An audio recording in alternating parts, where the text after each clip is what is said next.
Bismillah. Assalamualaikum warahmatullahi wabarakatuh. Waalaikumsalam warahmatullahi wabarakatuh. Alhamdulillahirabbil alamin. Wa bihi nasta'inu ala umuri dunya waddin. Wassalatu wassalamu ala asyrafil anbiya'i wal mursalin sayyidina wa maulana Muhammadin wa ala alihi wa sahbihi ajmain. Rabbi shrahli sadri wa yassirli amri wahlul 'uqdatam min lisani yafqahu qawli amma ba'du.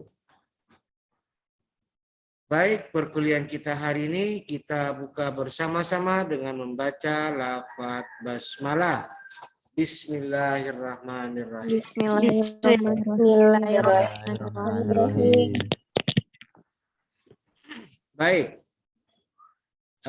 hari ini kita kembali masuk perkuliahan Ulumul Hadis yang sekarang sudah masuk ke pertemuan ketiga ya.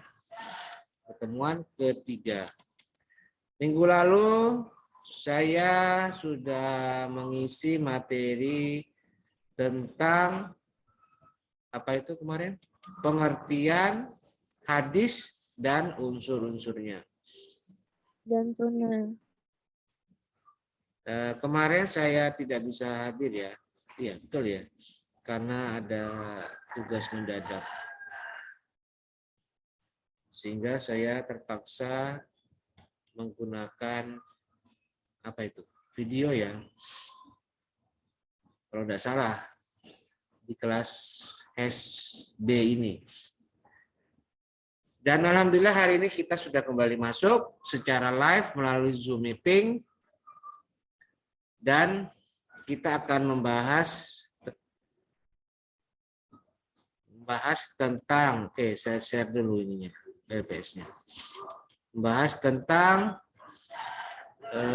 apa tadi? Pertemuan ketiga ya. Ini dia. Kedudukan hadis sebagai sumber ajaran agama. Kedudukan hadis sebagai sumber ajaran agama. Ada dua nanti akan kita jadikan bahan kajian. Pertama, dalil kehujjahan hadis. Dalilnya apa saja. Dan yang kedua, fungsi dan kedudukan hadis terhadap Al-Quran. Jadi ada fungsi-fungsi hadis. Jadi ibaratnya hadis itu apa sih sebenarnya? Kalau memang benar hadis itu menempati posisi kedua setelah Al-Quran sebagai sumber ajaran Islam. Maka mau tidak mau kan harus ada penjelasan mengenai apa sebenarnya kedudukan. Bagaimana sebenarnya fungsi dan kedudukan hadis terhadap Al-Quran. Nanti kita akan bahas itu dalam materi yang kedua. Ya, materi yang kedua yaitu tentang fungsi dan kedudukan hadis terhadap Al-Quran. Oke, baik. Saya tidak perlu panjang lebar ya, karena memang tidak panjang. Karena nanti setelah ini saya akan jadikan tugas. Nanti setelah ini ada tugas. Tugasnya apa? Nanti kita lihat. We'll see. Apa tugasnya? Oke. Saya langsung share saja ya modul saya. Nanti modul ini akan saya share di Google Classroom. Oh ya, Google Classroom nanti sebentar lagi ini ya akan saya share absensi ya. Jadi nanti silakan sambil jalan kalian isi absen. Oke, baik. Nah, saya share dulu ininya modul saya. Oke, sebentar. Modul ini dia. Oke, baik. Sebentar, agak trouble ini sedikit ya. Sebentar, sabar.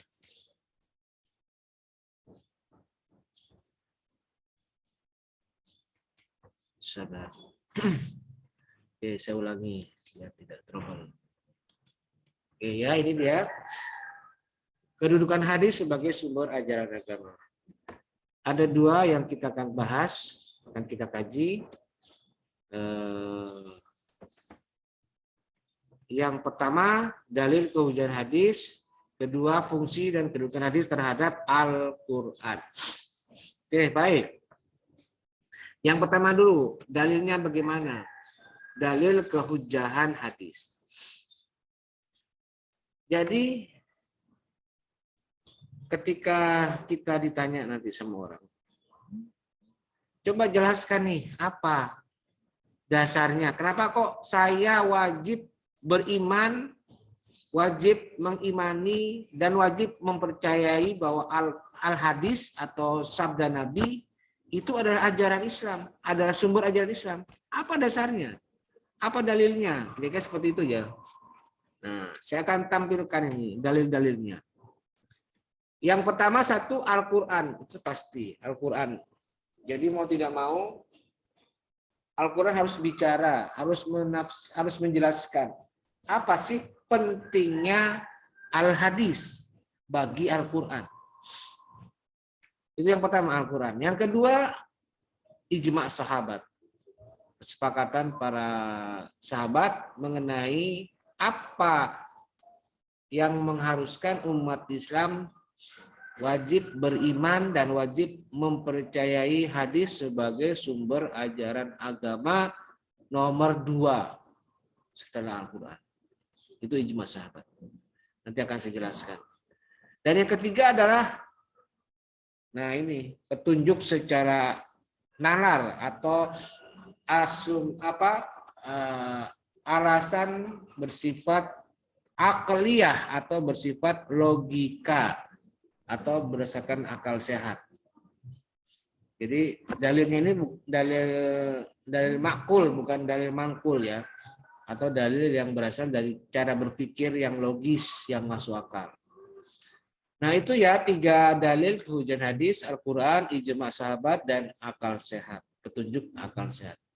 Oke, saya jelaskan dalil ayatnya bagaimana ini. Yang pertama nih, lihat surat Al-Hasyr ayat 7.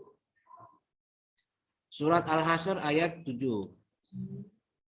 Wa ma atakumur rasulu fakhudhuhu wa ma nahakum anhu fantahu wattaqullaha innallaha syadidul iqab. Kata Al-Quran, apa-apa yang datang dari Rasul, maka yang datang dari Rasul itu fakhudhuhu, ambillah atau gunakanlah atau terimalah. Dan sebaliknya wa manahakum anhu fantahu, dan apa yang dilarang oleh Rasul fantahu, maka tinggalkanlah, maka hindarilah, maka cegahlah. Wattaqullah, dan bertakwa kepada Allah, maka innallaha, maka sesungguhnya Allah syadidul iqab, teramat sangat perih siksanya.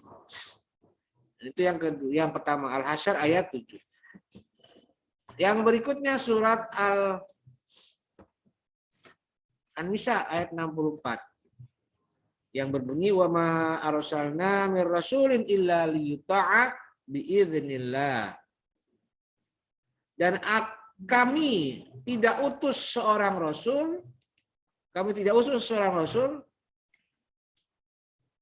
kecuali illa liyuta'a.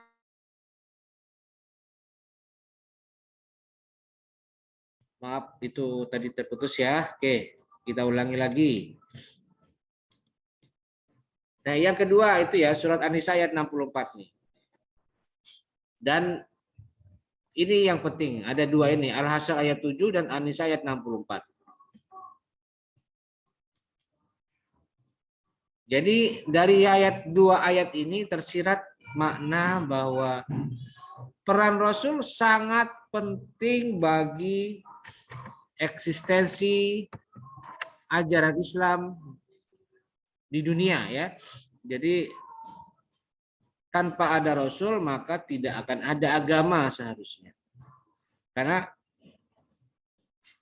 Rasulullah itu adalah wasilah, adalah perantara antara kehendak Allah dengan apa yang harus dilakukan oleh manusia.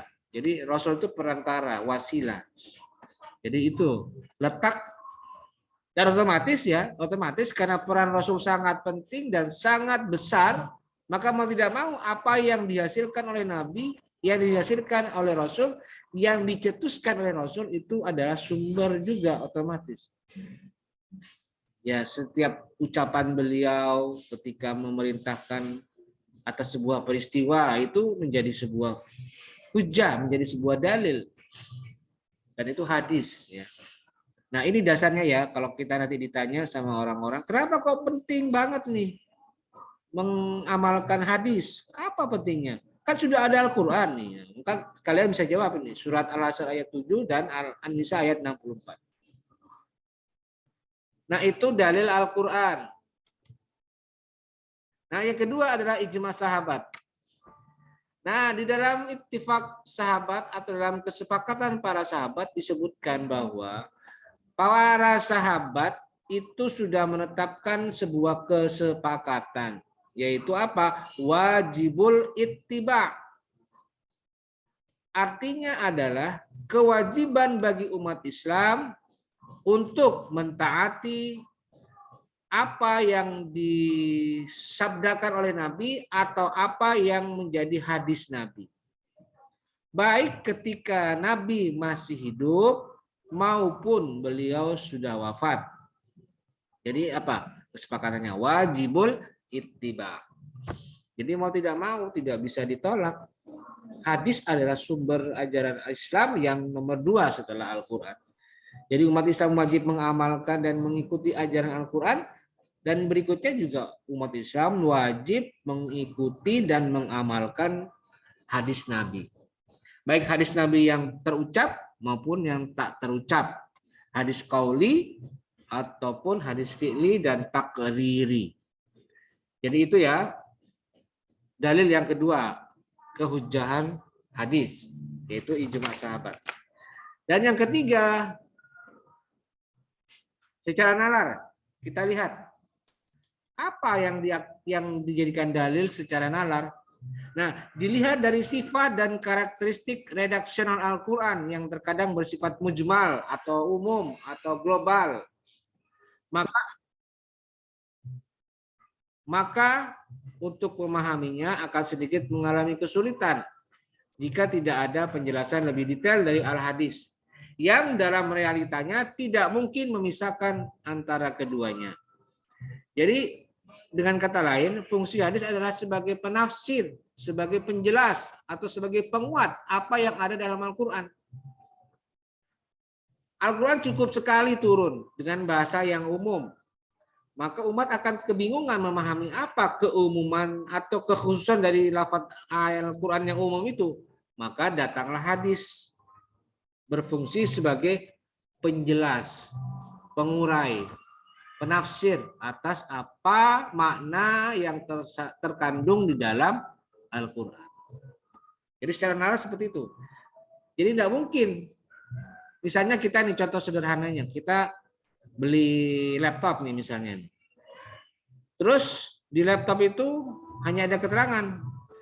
Gunakanlah dengan cara tombol untuk awal, tekan tombol on gitu ya. Kemudian laptop berjalan. Nah pertanyaannya, bisa nggak kita yang mungkin masih awam dalam urusan laptop bisa mengerjakan apa itu, membuka laptop dan menggunakannya sesuai fungsinya? Tentu tidak bisa. Maka salah satu hal yang perlu diperhatikan adalah baca buku petunjuknya. Apa ya, biasanya kan ada manualnya ya, ada buku manual penggunaannya. Nah itu dibaca. Nah sama seperti itu. Al-Quran diturunkan, tapi belum semuanya bisa dipahami dengan baik. Tetapi datanglah kemudian Al-Hadis, Nabi menghadirkan dirinya sebagai penjelas. Oh begini, yang dimaksud adalah apa? Ini dia penjelasannya. Yang dimaksud ini penjelasannya, seperti itu. Jadi fungsi hadis bersifat penguat atau penjelas. Nah itulah dalil kehujahan hadis secara nalar, secara akliyah, secara logika. Oke, baik. Itu dia 3 tiga dalil kehujahan hadis yang menjadi dasar mengapa seseorang wajib untuk mengamalkan dan wajib menjadikan hadis sebagai sumber ajaran Islam yang penting. Oke, baik. Sekarang kita lanjut yang kedua. Materi kajian kedua, yaitu fungsi dan kedudukan hadis terhadap Al-Quran. Oke, kita lihat.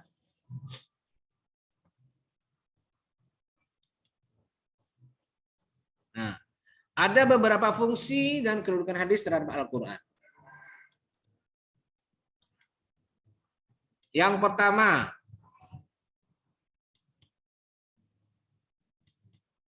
kita lihat. Nah, itu ya. Pertama apa itu? Bayanut takrir. Ya, bayanut takrir. Kedua, bayanut tafsir. Ketiga, bayanut tasyri'.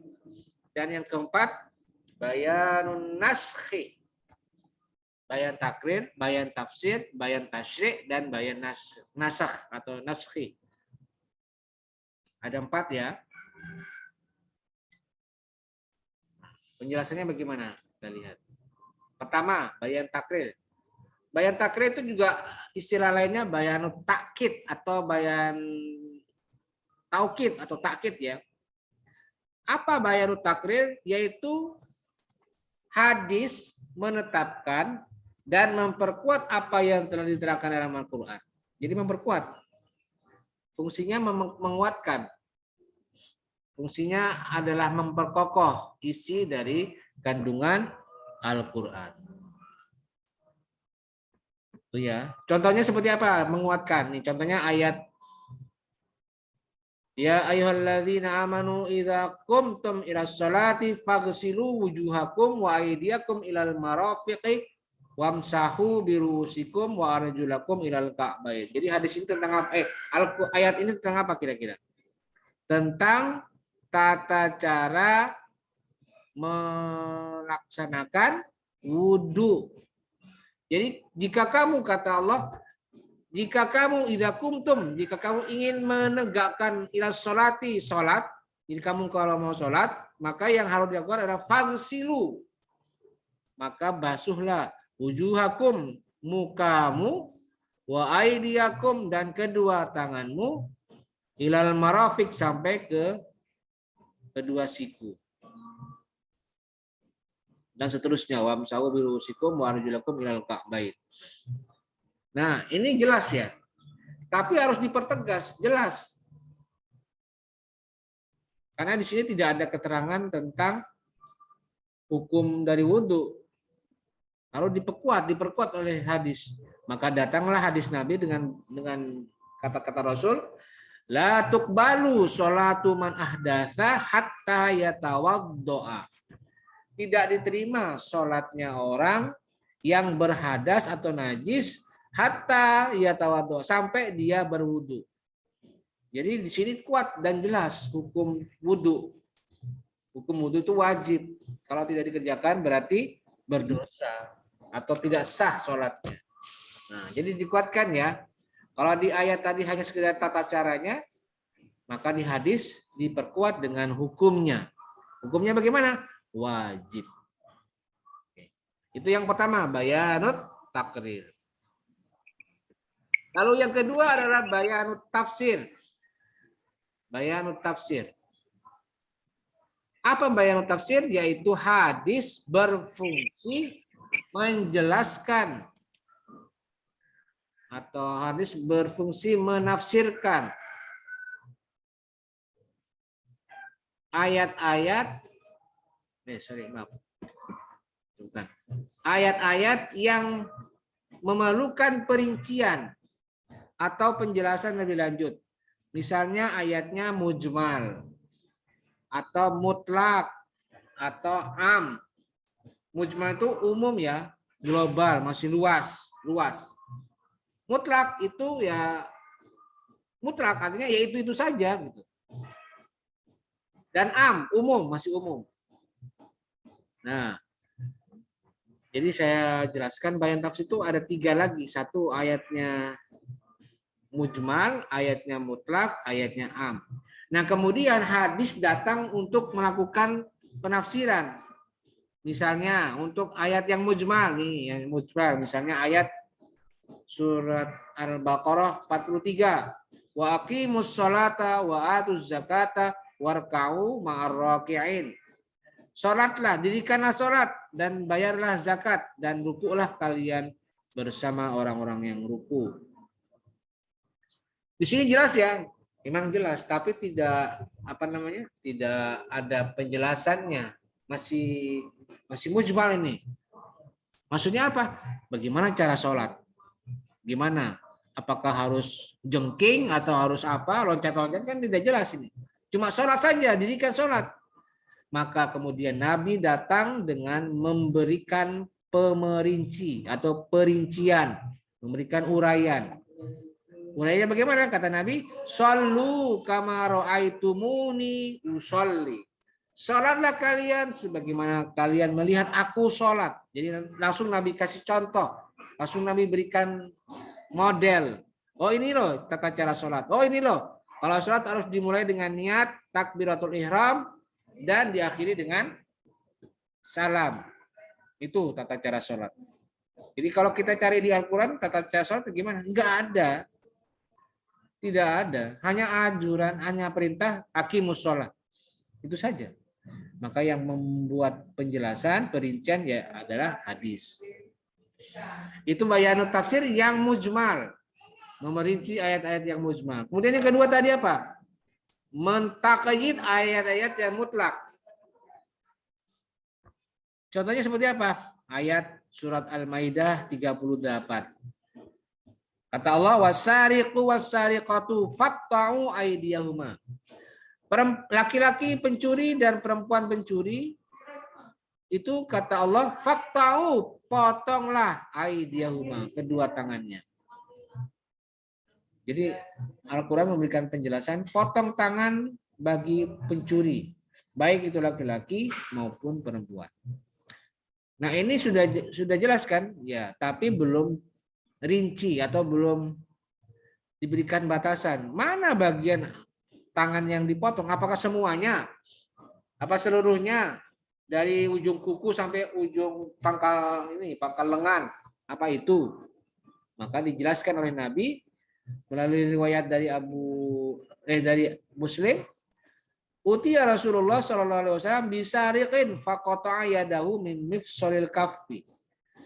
Datang pencuri dihadapkan kepada Nabi, kemudian Nabi memerintahkan memotong kedua tangannya mulai dari mifsalil kaffi, dari pergelangan tangan. Jadi cuma tangannya doang, pergelangan tangannya saja.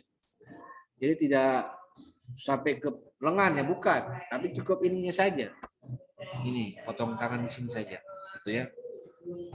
Nah, itu penjelasan atau mentaqyid ayat-ayat yang mutlak. Dan yang ketiga, itu adalah mentaksis ayat-ayat yang am. Mentaksis atau memberikan uraian atau mengkhususkan, mengecualikan gitu ya. Misalnya ayat yusikumullahu fi auladikum lidzakari mithlu haudzil unsayain. Ayat di sini menjelaskan tentang anak yang bapaknya meninggal. Jika dia laki-laki, maka dia mendapat jatah lebih banyak daripada 2 anak perempuan. Artinya apa ya? Ini anak, masalah anak dapat jatah, dapat bagian warisan. Itu ayat ini, isi kandungan hukum dari ayat ini. Nah, kemudian ditaksis oleh ayat lain, oleh hadis Nabi. Wala yarithul qatilu minal maqtuli syai'an. Kata Nabi apa? Pembunuh tidak berhak menerima harta warisan dari yang dibunuh. Atau apa hadis Nabi lainnya? La yarithul muslimul kafira walal kafirul muslima. Tidak berhak menerima waris orang muslim dari orang kafir, dan juga begitu sebaliknya, tidak berhak mewarisi orang kafir kepada orang muslim. Jadi dibatasi semua anak berhak dapat waris kecuali yang membunuh orang tuanya. Anak membunuh orang tuanya itu tidak dapat waris. Atau apa? Anaknya murtad, anaknya pindah, beda agama. Atau orang tuanya yang murtad gitu. Jadi itu ya, mentaksis, membatasi, memberikan batasan ayat-ayat yang itu yang bayanut tafsir, ada 3 tadi ya. Bayanun memerinci ayat yang umum, yang global, yang mujmal, mentakyid ayat yang mutlak, dan mentaksis ayat yang am. Itu bayanut tafsir. Nah sekarang yang ketiga, bayanut tasyri'. Apa itu bayanut tasyri'? Yaitu hadis berfungsi mewujudkan atau menetapkan suatu hukum syariat yang tidak didapatkan nasnya di dalam Al-Quran. Jadi di Al-Quran tidak ada hukumnya, tapi peristiwa itu terjadi di masa Rasul. Dan ada persoalannya, ada kasusnya. Nah, terus bagaimana caranya? Nah, maka Nabi membuat aturan hukum tersendiri yang tidak diatur di dalam Al-Quran. Contohnya seperti apa? Seperti kewajiban membayar zakat fitrah. Di Al-Quran tidak ada zakat fitrah itu bagaimana hukumnya. Adanya cuma wa'atuz zakat, zakat saja secara umum. Tidak zakat fitrah. Tidak dirinci menjadi zakat fitrah. Tapi Nabi kemudian membuat aturan. Kata Nabi, faradha, atau ini bukan kata Nabi tapi perintah, qaul fi'linya Nabi. Perbuatannya Nabi. Faradha zakat al-fitri min Ramadhana 'alan nasi.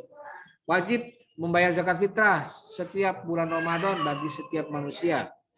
Berapa? So'an, 1 so' kurma. Au so'an min syairin, atau gandum. Ala kulli hurrin au abdin, atau setiap orang merdeka ataupun budak.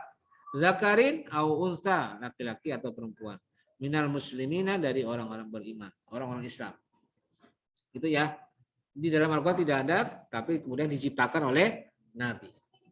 Dan yang keempat adalah bayanun naskhi, atau hadis berfungsi menghapus atau mengganti aturan yang ada dalam Al-Quran.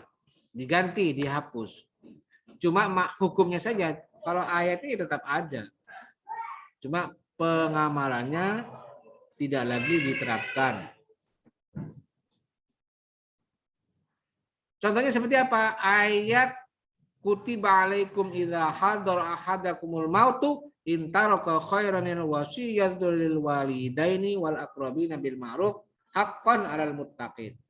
Ayat ini menjelaskan tentang seorang yang mati itu boleh memberikan wasiat sekaligus waris. Wasiat dan waris double. Di ayat ini diatur. Boleh orang mau meninggal ngasih wasiat kepada ahli waris. Tapi begitu si mewarisnya meninggal, dia dapat juga waris. Jadi dapat dua. 1 wasiat dan kedua waris. Di sini diaturan di dalam Al-Quran Al-Baqarah 180. Tapi kemudian Nabi memberikan penasahan atau pembatalan atas ayat tadi. Kata Nabi apa? La wasiyata li warisin. Seorang yang menjadi ahli waris itu tidak berhak mendapat wasiat. Jadi ya yang dipakai yang mana? Ya yang hadis Nabi. Tidak ada hak seorang ahli waris mendapatkan wasiat. Jadi itu ya aturannya, dihapus aturan dalam Al-Quran oleh aturan dalam hadis. Nah itulah bayanun naskhi. Oke, baik. Selesai. Silakan bagi kalian mungkin ada yang mau bertanya terkait fungsi dan kedudukan hadis terhadap Al-Quran. Silakan jika ada yang mau bertanya. Saya beri kesempatan.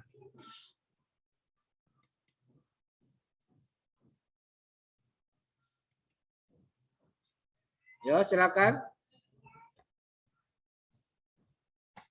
Atau sudah jelas semua ini? Nanti kalau udah jelas saya akan kasih tugas loh ini ya. Setelah ini langsung saya beri penjelasan tugasnya apa.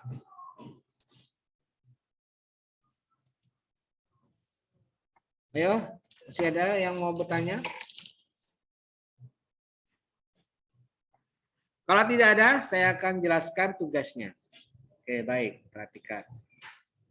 Tugasnya adalah kalian nih membuat video presentasi. Bukan presentasi sih, tapi video hafalan ya. Video hafalan. Atas materi yang ini nih. Nah. Ya, nah.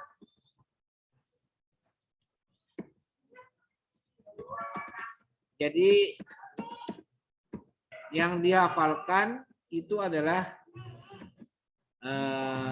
ini dia. Nah ini ya. Ini fungsi dan kedudukan hadis terhadap Al-Quran. Fungsi dan kedudukan hadis terhadap Al-Quran. Jadi bayanut takrir, bayun tafsir, bayun tasri', bayun naskhi. Nanti kalian wajib menghafalkan dan dibuat dalam bentuk video. Ya, nanti kalian buat video. Tapi aturannya begini, perhatikan aturannya. Oke. Aturannya kalian baca ini, bayangkan takrir adalah bla bla bla bla, bayar tafsir adalah bla bla bla bla, bayar tasri' adalah bla bla bla bla, dan bayar naskhi adalah bla bla bla bla, gitu ya. Kedua, perhatikan. Ketika kalian misalnya merekam video, kalian harus pejamkan mata, merem ya. Seperti ini. Nih, meremnya gini. Jadi nas video diarahkan ke kalian kamera, kemudian mulai. Fungsi dan kedudukan hadis terhadap Al-Quran itu ada 4. Pertama, bayanut takrir, kedua bayanut tafsir, ketiga bayanut tasyri', keempat bayanut naskhi. Yang pertama, bayanut takrir adalah hadis berfungsi menguatkan apa yang sudah ada dalam Al-Quran. Contohnya seperti ayat tentang wudu. Ya ayyuhalladzina amanu idza qumtum ila sholati faghsilu wujuhakum wa aydakum ilal marafiq, dan seterusnya. Kemudian hadis memberikan penguat, kata Nabi, qala Rasulullah sallallahu alaihi wasallam, la tuqbalu sholatu man ahdatsa hatta yatawaddoa. Itu bayan tafsir. Yang kedua, itu bayan takrir. Yang kedua, bayan tafsir adalah hadis berfungsi memberikan penjelasan terhadap ayat-ayat yang bersifat mujmal, mutlak, dan am. Yang mujmal itu hadis, misalnya ayat tentang ya ayyuhalladzina amanu aqimus sholata wa atuz zakata warka'u ma'ar raki'in. Ayat tentang menegakkan sholat. Nah, kemudian ditafsirkan oleh hadis Shollu kama ra'aitumuni usolli. Kemudian yang kedua adalah ayat atau hadis mentakyid ayat yang mutlak. Contohnya ayat as-sariqu was-sariqatu faqta'u aydihuma jazaa'an bima kasaban nakalan minallah. Ayat tentang potong tangan. Maka kemudian ditakyid oleh hadis Utiya Rasulullah SAW bisarikin faqat wayadahu min mifsaril kafi. Jadi yang dipotong itu adalah pergelangan tangannya, bukan sampai ke lengan. Kemudian yang ketiga dari bayan tafsir adalah ayat hadis berfungsi mentaksis ayat yang am. Contohnya seperti ayat yusikumullahu fi auladikum lidzakari mithlu hadzil unsayain. Ayat ini kemudian ditaksis oleh hadis la yarizul muslimul kafira walal kafirul muslima, atau apa tadi? Ayat yang melarang anak menerima waris bagi orang tua yang dibunuh.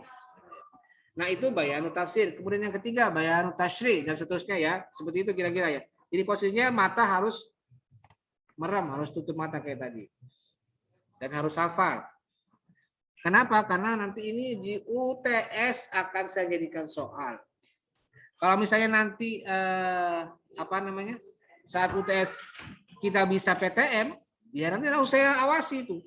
Nggak boleh nyontek, nggak boleh nola-nola itu. Harus ada di kelas itu. Saya pinginnya UTS itu sudah PTM, jadi saya mengawasi kalian ujian. Benar-benar mengerjakan atau tidak. Jadi seperti itu ya. Tugasnya dikerjakan, dibuat mulai dari sekarang, minggu depan akan dikumpulkan. Dan ketika mengumpulkan tugas video, itu hanya melalui Google Classroom dengan postingan tugas kelas. Atau kalau kalian menggunakan versi Inggris, melalui assignment. Gitu ya. Oke, baik. Jelas ya tugasnya? Saya tidak perlu panjang lebar lagi membahas ini. Dan jangan diam ya. Jangan diam. Di kelas B ini harusnya mahasiswanya cerdas-cerdas dan vokal. Ya kalau memang tidak pas penjelasan saya ya tanyakan. Dan ini harus aktif videonya. Banyak yang nggak aktif videonya ini. Pada kemana ini? Coba nih Dewi Atia. Mana Dewi Atia?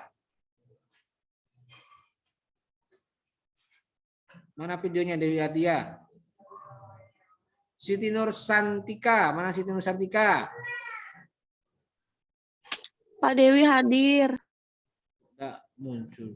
Alika, Sayyidina, Alika. Mana Alika ini?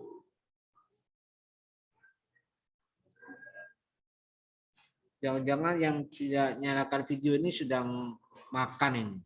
Kuliah kok makan? Ya harus fokus dong, fokus di kelas. Kita ini PTM dibatalkan dulu. Nanti kalau PTM ya tidak boleh makan bawa ke kelas, tidak boleh. Harus disiplin dong. Itu maksudnya kalau kuliah saya minta dinyalakan videonya. Supaya benar-benar kelihatan kuliah, bukan sambil nongkrong di kantin, nongkrong di kos-kosan gitu. Ya. Oke, baik, saya kira cukup kalau tidak ada pertanyaan. Dari tadi diam baik. Oke, saya kira cukup. Terima kasih. Dan nanti setelah ini saya tampilkan absen dan tugas. Jadi kalian sudah mulai persiapan mulai dari sekarang. Dengan nanti batasan akhir sampai tanggal 1 Maret 2022 jam 9. Ya, batas akhirnya jam 9. Dan kalau misalnya lewat dari jam 9 ya enggak bisa upload video, enggak bisa upload tugas. Berarti kalian gimana? Ya saya anggap tidak mengerjakan tugas dan tidak boleh dikirim di luar itu. Misalnya lewat WA, Pak, saya kirim WA Pak karena saya terlambat. Enggak bisa, saya tolak itu. Langsung saya hapus. Ya. Kalau ada tugas dikirim lewat WA, langsung saya hapus. Saya enggak lihat, langsung saya hapus gitu ya. Oke, baik, terima kasih dan mari kita tutup perkuliahan kita pada hari ini dengan bersama-sama membaca lafaz hamdalah. Alhamdulillah.